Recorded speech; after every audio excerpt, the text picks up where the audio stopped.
কিছু শ্রবণ বা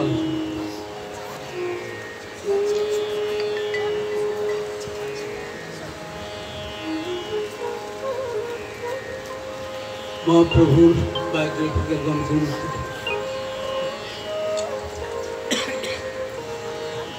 জীবনী গ্রন্থের মধ্যে দুটি সব থেকে প্রামাণ্য অভিন্ন বেশাবতার শ্রী বৃন্দাবন দাস ঠাকুরের লেখা শ্রী চৈতন্য ভাগবত আর শ্রী কৃষ্ণরাজ কবিরাজ গোস্বামী লেখা, যার শ্রীপাঠ হল ঝামর শ্রী চৈতন্য চৈতন্য। দুটো অমৃত দিয়ে গেছেন, শ্রী চৈতন্য চরিতামৃত আর গোবিন্দ লীলামৃত, যে মানে শুনিতে হয় শুনিতে শুনিতে কি অদ্ভুত চৈতন্য চরিত্র। কৃষ্ণে উপদীপে প্রীতি জানিবে রসদীপ, শুনিলেই বড় হয়। কি হিত হলো, কি মঙ্গল হলো, আমরা সেই মুহূর্তে বুঝতে পারবো না। যদি গীতার যদি সাম এন্ড সাবস্টেন্স সার কথা, যদি ভক্ত সাধু মুখে শোনার সুযোগ হয়, গৌর কৃষ্ণ কৃষ্ণ কৃষ্ণ জয়, শ্রী গুরুপাদ পদ্মের কাছে যদি শোনার সুযোগ হয়, তাহলে নির্ভরতা প্রভু পদে শরণাগতি জাগবে। শরণাগতি না হলে গোপ্তৃত্বে বর্ণন হবে না। ওই মনে মনে ভেবে নিচ্ছে কৃষ্ণ আমার নিত্য প্রভু, আমি তার নিত্য। এই দিব্য জ্ঞান, এই বোধ দেবেন। দিব্য জ্ঞান যত দদ্দাত পূর্জাত পাপ সুসংখ্য তস্মাৎ দীক্ষেতি সাপ্রক্তা দেশিক সত্য প্রভুদিন। যার দ্বারা এই অপ্রাকৃত অভিমান জাগে, অপ্রাকৃত শুদ্ধ জ্ঞান হয়, অহং প্রভুর জন্য সেবকস্মি সেবমে প্রভুর ভগবান সপরিকারে, তা হলো দীক্ষা, তা হলো দিব্য জ্ঞান। সেটা শুধু একদিনের জন্য নয়, প্রতি মুহূর্তের জন্য আমাদের এই বোধ থাকা দরকার যে আমরা এই জগতের সুবিধা নেই। শ্রী চৈতন্য মহাপ্রভু বিশেষভাবে জানিয়েছিলেন,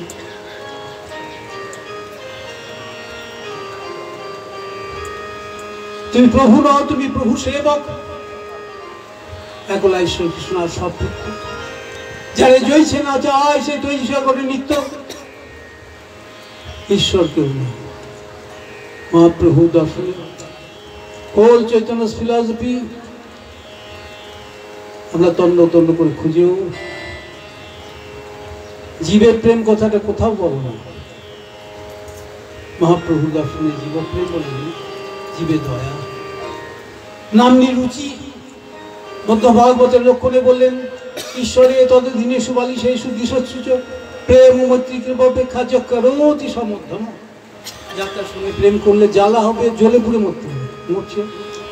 ঈশ্বরের প্রেম, প্রভু প্রেম, প্রভু জি কো প্যার করনা। এত যে ভাগবতী অনুষ্ঠানে যোগ দিচ্ছি, মূল কথাটা হলো প্রভু প্রেম। বিনা প্রেম সেনা হিমিলে নন্দলালা যোগ ক্ষুধার যদি উদ্রেক না হয়, খিদে যদি না পায়, ভালো লাগবে। যতেও কৃষিদাসের দশমালায় যতই দেখবে, আর ভিন্নের সঙ্গে সব এসেছিল আমাদের প্রভুপাদের 150 বছর তো ভালো লাগবে।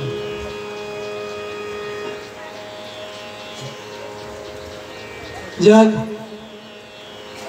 পুজোবাদকে মহারাজ বলতেন খই ধুম, বুঝতে পারতাম ওখানে হাইপার অ্যাসিডিটি যদি হয় তার কিন্তু ভাল লাগবে না। ভীমনাগের সন্দেশ কেশিদাসের ঘুমালে যাবৎ ক্ষুতস্থি জঠরে জঠঠা পিপাসা তাবৎ সুখায় ভবত অনুভোক্ষ পেয়ে, ক্ষুধার যদি উদ্রেক না হয় ভোজ্য দ্রব্য ভালো লাগবে না। এই জন্য চলতি কথায় বলে খিদেটাই দরকার, তাই না? সেই 1973-তে যে গিয়েছিলাম মনে পড়লো, সে বীজওয়ালা ডুমুরের তরকারি ওঠে, আমাদের মোটে কোনো হয়নি, তবু আবার এগুলো পছন্দ করতে। তো যাই হোক, না অমৃত লাগলো, অমৃত লাগলো কেন? গঙ্গা স্নান করে এসেছি তো। উনি গুরুপাদ পদ্ম 1 মাস আগেই একটা পত্র দিয়েছিলেন, এটা 1981-এর কথা, আমার সন্ন্যাসের পর, আপনার সন্ন্যাস 1980-তে সন্ন্যাস হয়েছিল। গুরুপাদ নিজে হাতে চিঠি দিয়েছিলেন, এখান থেকে যাবে একজন সন্ন্যাসী আর 2-3 মাস। তো যিনি মঠিন চাঁদ ওনার আশ্রম মহারাজ ছিলেন, ওনার হঠাৎ সেলিব্রেট স্ট্রোক হয়ে যায়, উনি চিকিৎসার জন্য চলে যান। ওই সেটেলমেন্টের কাজ আরম্ভ হয়েছে, উনি ছাড়া তো হবে না, আবার চলে এসছে। আমার এখন গুরুপাদ পদ্মের সহস্রলিখিত পত্র ভ্রমটা রয়েছে, তো ভুলে গেছিলেন। আমাদের দেখি হঠাৎ মনে পড়েছে, চলেছে জানে গঙ্গা স্নান করে, না না গঙ্গা স্নান করিয়ে এলাম না। আমি দেখলাম যে উনি খুব ব্যতিব্যস্ত হয়ে পড়েছেন। এখন যাই হোক, তার আগেই কলকাতা থেকে জনা 10-এ ছুটি চাই। এখন প্রসাদ একটু বেশি করেই ধরা থাকে আমাদের। এখন এই প্রজন্ম মাঝি বলে একটু বেশি করে ধরবে, আমি থাকলে তো আসি তো। তো যাই হোক, আগে এত ধরা টরা হতো না, তো ওদের ধরে প্রসাদ তো ফেলা যায় না, রাত্রে চালিয়ে দেন, নাহলে আবার পরের দিন পাকাল প্রসাদ দেয়। যা এগুলো আর বেশি ব্যাখ্যা করতে যাব না। তো আমি বললাম মহারাজ না না আমরা সব খেয়ে এসছি, যদি খাইনি তো বলে খুবই ক্ষুধার উদ্রেক হয়েছে, গঙ্গা স্নান করার পরে খিদেটা লেগে যায়। আমি বললাম না উনি খুব ব্যতিব্যস্ত, একই সম্প্রদায় তো সব। না না মহারাজ আমরা সব এই নবদ্বীপের ওপারই সব ভালো করে সব ফলার করেছি, মিষ্টি মিষ্টি সব খেয়েছি। না না অন্যই খেতে হবে তার নয়, ওই চিড়েমুড়ি কিছু থাকলেই হবে, এরা খাবো বড়ই তো এদের কিছু দেবেন। না না মহারাজ বসে পড়ুন। দেখি না না প্রথমে না অন্যটা সাফিসিয়েন্ট ছিল, অন্যটা বেশি করে করা। তো প্রথমে ডাল ভালোই ছিল, ততটা কনসেন্ট্রেটেড না হলেও ছিল। তারপরে দ্বিতীয়বার যখন ডাল জল না ডাল ভালো মশলা, তো যাই হোক সে বলছিল না খিদেটাই তরকারি অমৃত লাগে। এরা বলে এই হয়নি ডুমুরের তরকারি। এই আসার পর খুব দুঃখ করে বললেন মঠিন চাঁদি মহারাজ আমার বিরাট বৈষ্ণব করে। না না আমরা বৈষ্ণবই নই, আর বৈষ্ণব একই তো আমাদের, একই না না প্রচুর সেবা করেছে, এরা সব পেট ভরে খেয়েছে। না মহারাজ আমি সব কথাটাই বললেন যে ভুলে গেছি না, সে হতে না না আমাদের কোনো অসুবিধা নেই। এই রাত্রে এখন প্রথমেই সেবানুগুলো গুরুপাদ নির্দেশ, এখন সব ভিক্ষার উপর চলে, তো প্রথমে গিয়ে সেবানুগুলো দিয়ে দেবে। তুমি তো সেবানুগুলো দিয়ে দিস, তো তার রাত্রে তো মহোৎসব হয়ে গেল। তখন আর মানে প্রথমেই অর্থ প্রসাদই পূরণ হয়ে গেল, তারপরে তো ওরা অনেক কিছুই দিলেন। তো যাই হোক আমি তো এমনিতেই স্বল্পাহারি, এখন মাঝে মাঝে দেখি মানে একদিকে মানে রামকৃষ্ণদেব আছেন, তো আমি যেখানে মানুষ হয়েছি আর কি চিন পাই, একদিকে রামকৃষ্ণ খেপা আর কি বামা খেপা, ওই রাক্ষুসে খিদে বল না, আমার সেই মাঝে মাঝে রাক্ষুসে খিদে লেগে যায়।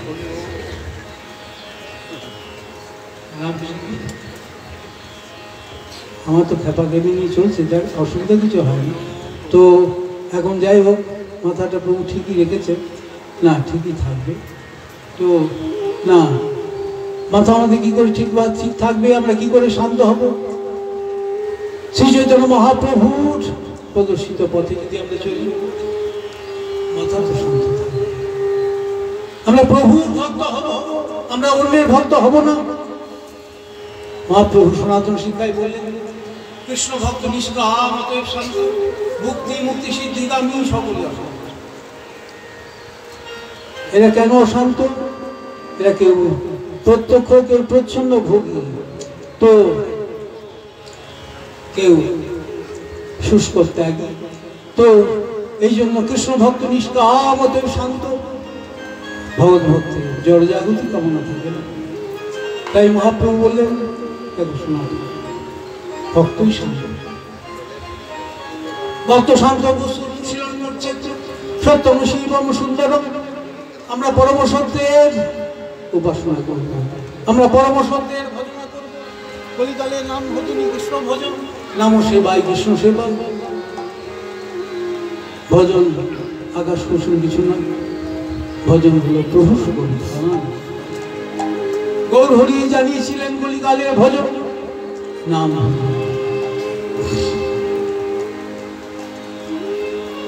এখন আমাদের অনুষ্ঠান সূচি অনুযায়ী আলোচ্য বিষয় হল শ্রী শ্রীমন মহাপ্রভুর জন্মলীলা বাল্যলীলা কথা কিছু কৃপা ভিক্ষামুখে আমরা শ্রবণ করব। সবই অসীম, সবই অগাধ, পক্ষী যেন আকাশের অন্ত নাহি পায়, যত দূর শক্তি তত দূর এই মতো বহু চন্দ্র। শ্রী চৈতন্য ভাগবত ছিল নামদাস বললেন, পক্ষী যেন আকাশের অন্ত। চাঁদ নিত্যান্ত আমাকে কৃপা করে আদেশ করেছিলেন। বৃন্দাবদাস বললেন, গৌর কথা, শ্রী চৈতন্য চন্দ্রের কথা কিছু লেখনির মাধ্যমে প্রকাশ করার জন্য। তাই তার কৃপাতে যা প্রেরণা আসছে সেইভাবেই লিখছি। তো কৃষ্ণদাস কবিরাজ গোস্বামী প্রভু আজকের আলোচ্য বিষয় শ্রী চৈতন্য চরিতামৃত। শ্রী চৈতন্য চরিতামৃতে বললেন এক জায়গায় ছিল বৃন্দাবন দাস, মনুষ্যের রচিতে নারে হইছে গ্রন্থ ধন্য, বৃন্দাবন দাস মুখে বক্তা সে। মনুষ্যের রচিতে নারে হইছে গ্রন্থ ধন্য, বৃন্দাবন দাস মুখে বক্তা সে। চৈতন্য লীলার ব্যাস বৃন্দাবন দাস, ধেনু হচ্ছে তার শ্রীপাঠ। শ্রীবাস পণ্ডিতের ভাত নারায়ণ প্রভুর শেষ কৃপা পাত্রী, প্রভু অধরান্বিত হয়েছে। প্রভুর প্রসাদ ভোজি, প্রসাদ হলো প্রভুর উচ্ছিষ্ট, উচ্ছিষ্ট ভোজিন দাসা তব মায়াং জয়। তব নিজ জন প্রসাদ সেবিয়া, উচ্ছিষ্ট রাখিবে যাহা, আমার ভোগ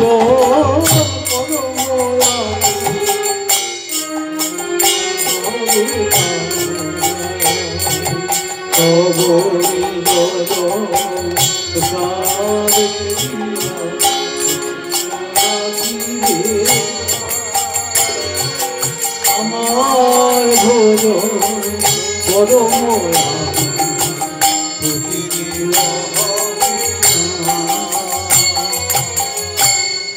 পরম দয়াল ঠাকুর গৌর হরি সমস্ত অনর্থগ্রস্ত লোকের চিন্তা করেছিলেন।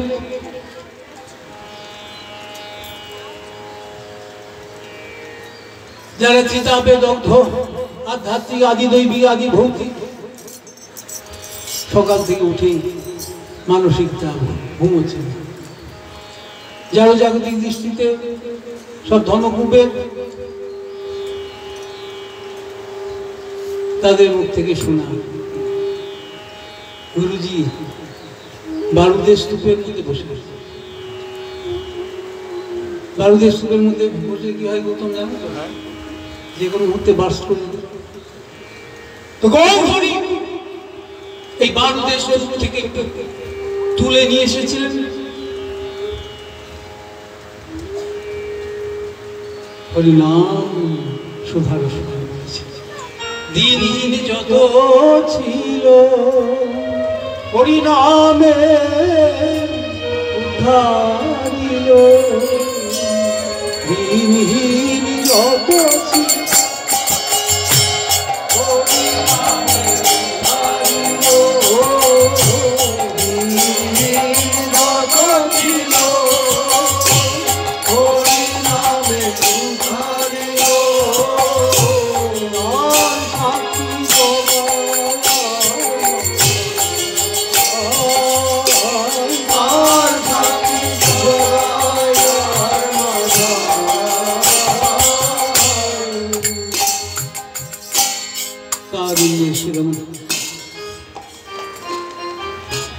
परम करुण परम दयाल गौर हरि समाजेर যারা সবথেকে অবহেলিত মহাপাপী অধম তাদেরও উদ্ধার করেছিলেন। জানিয়ে দিয়েছিলেন কিসে তোমাদের প্রকৃত মঙ্গল হবে, মঙ্গল লাভের সহজতম রাস্তা ওই অত্যন্ত উল্লাস ভরে বললেন। দুই পার্শ্বকে উপলক্ষ করে জগদ্বাল শিক্ষা দিলেন। হর্ষে প্রভু কহেন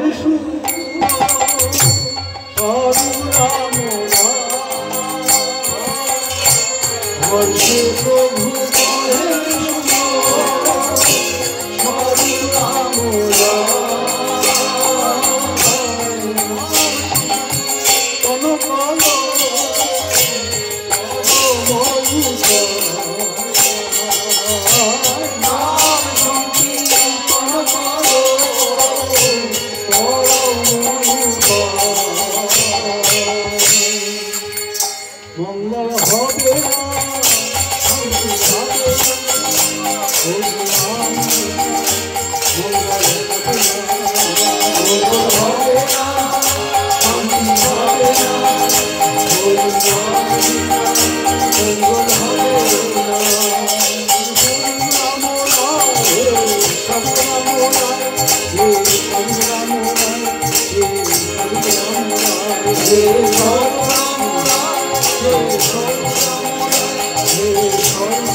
বললেন, তোমরা প্রভু নও, তোমরা প্রভু সেবক, দাসভূত হরে এবং অন্য সহিত পদাচল। পদ্মপুরাণ বলে জীবাগত ভগবান শ্রী হরিদাস কদাপি অন্য কারো দাস নয়। দাস দাসেই প্রকৃত সুখী হবে। সর্বশ্রেষ্ঠ দাস, সর্বশ্রেষ্ঠ সেবা হলো হরিনাম। ধ্যানটা কলিযুগ ধর্ম নয়, যোগ্যতাও কলিযুগ ধর্ম নয়, অর্চন বা পূজাও কলিযুগ ধর্ম নয়। কলেও তো ধরি কীর্তনাথ। কলিকালে যুগ ধর্ম হল হরিনাম সংকীর্তন। তাই বিগ্রহ সাক্ষাৎ ভগবান, এ তো পূজার বস্তু। তাই শ্রী গোসাই প্রভু পূর্বগুরু বললেন, যতপিও না ভক্তি বল কর্তব্য তথা কীর্তনাথ ভক্তি সংযোগ নৈব কর্তব্য। যদিও কলিকালে অর্চনাদি ভক্তি কর্তব্য অবশ্য পালন। সমস্ত মহাজনগণ গোস্বামীগণ বিগ্রহী ভগবানকে স্থাপন করে গেছেন। গৌরী আর তিন ঠাকুর হলেন গোবিন্দ গোপীনাথ মদন মোহন।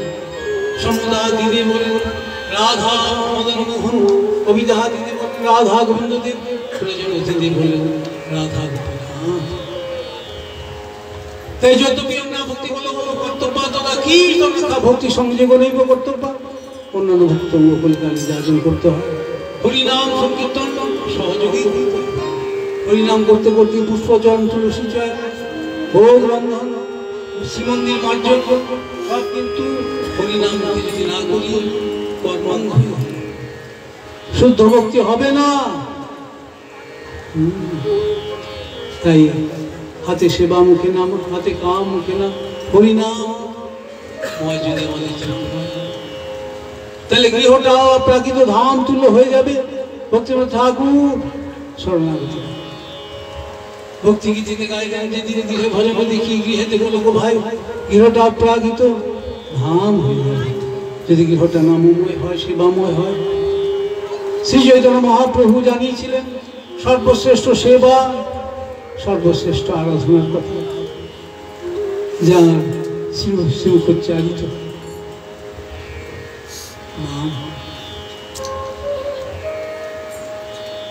যিনি বিপ্রলম্ভ রসে প্রভু সম্যক সুবিধান করেন তিনি হতেন কিশোরীজি শ্রীমতী রাধারানী। কৃষ্ণময়ী কৃষ্ণ যাহার ভিতরে বাহিরে, যাহা যাহা নেত্র পড়ে তাহা কৃষ্ণ স্ফুরে, তাহা ইষ্ট স্ফুরে। কৃষ্ণ প্রেম ভাবিত যার চিত্তেন্দ্রিয় কায়, কৃষ্ণ নিজে সত্যি রাধা ভাবিত অর্থে জানত। যারা সারা দেহ সেবা মন, কৃষ্ণ মন, যিনি প্রভু সুবিধান ছাড়া কিছু জানেন না, সেই প্রভু তো ভক্ত ছাড়া থাকবেন। তাই কৃষ্ণের আরাধ্যতে রাধিকা, কৃষ্ণ সমারাধিতি যার, যিনি কৃষ্ণের সুবিধান করেন সম্যক ভাবে, তিনি হলেন বিশ্বভানন্দিনী শ্রীমতী রাধারানী। রায় রায় রায় রাধারানী, রায় রায় রায় রাধারানী, রায় রায় রায় রাধারানী, রায় রায় রায় রাধারানী, রাধারানী ও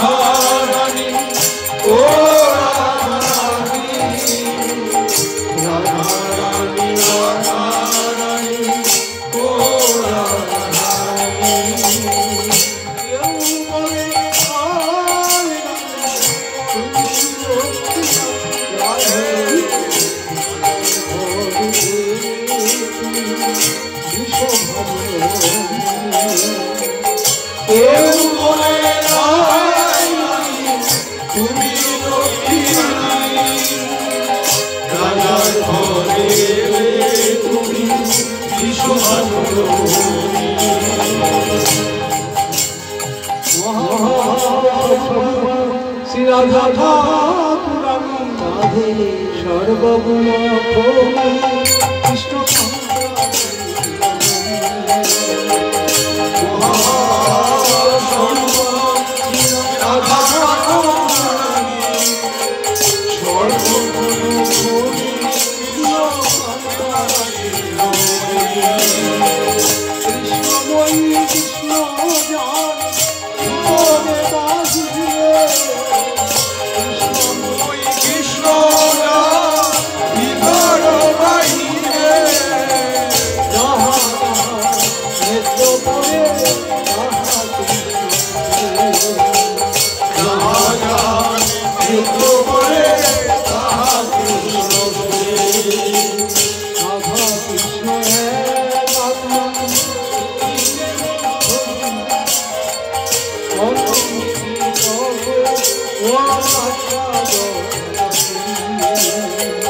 Radha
প্রসঙ্গে আমরা তাঁর জন্মলীলা বাল্যলীলা কিছু কিছু আলোচনা করে আত্মশোধন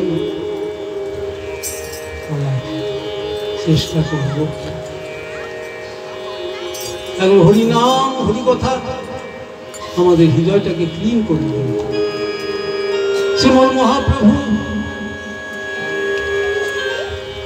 জানিয়েছিলেন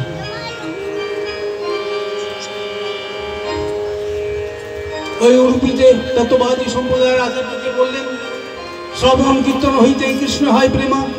এই প্রভু প্রেম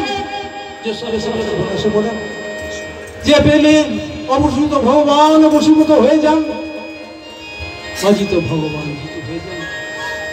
মা যশোমতী ছুটছেন, সুখদেব গোসাই প্রভুজি এই কি সম্ভব? মহামহামুনিগণ মহামহাযোগীগণ যে প্রভু বহুকাল ধ্যান করে চিন্তা করে প্রভুর হৃদয় দর্শন পাচ্ছেন না, সম্মুখ প্রভুকে সাক্ষাৎ ভাবে দেখে আবার ছুটছেন ধরবার জন্য। শুধু ছোটা নয়, ধরে ফেললেন, বললেন নায়ং সুখা ভগবান দেহিনাম বিকাশ।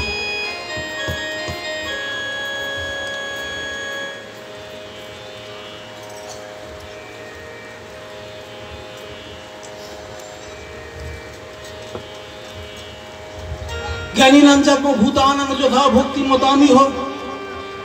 প্রভুকে ধরা যায়। মাঝা মা যশোমতী ধরেছিলেন ভক্তিতে। বাৎসল সেই মুক্ত বিগ্রহ বিশ্ববর জগন্নাথ আর সচিমাতা।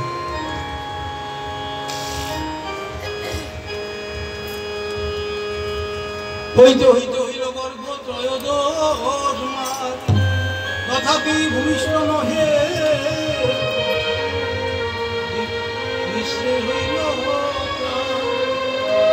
নীলাম্বর চক্রবর্তী কহিল বলিয়া, এই মাসে পুত্র হবে শুভ কোনো পায়। 1400 মাসে ফাল্গুন পৌর্ণমাসী সন্ধ্যাকালে হইল শুভক্ষণ। সিংহরাজ সিংহলগ্ন উচ্চ গ্রহগণ, সর্বর্গ অষ্টবর্গ সর্বশূল চন্দ্র দিলা দল সকলঙ্গ চন্দ্রে আর কোন প্রয়োজন, এত জানি চন্দ্রেরা ভূ করিলা গ্রহ। কৃষ্ণ কৃষ্ণ হরি নামে ভাসে প্রভু, হরি হরি হরি হরি হরি।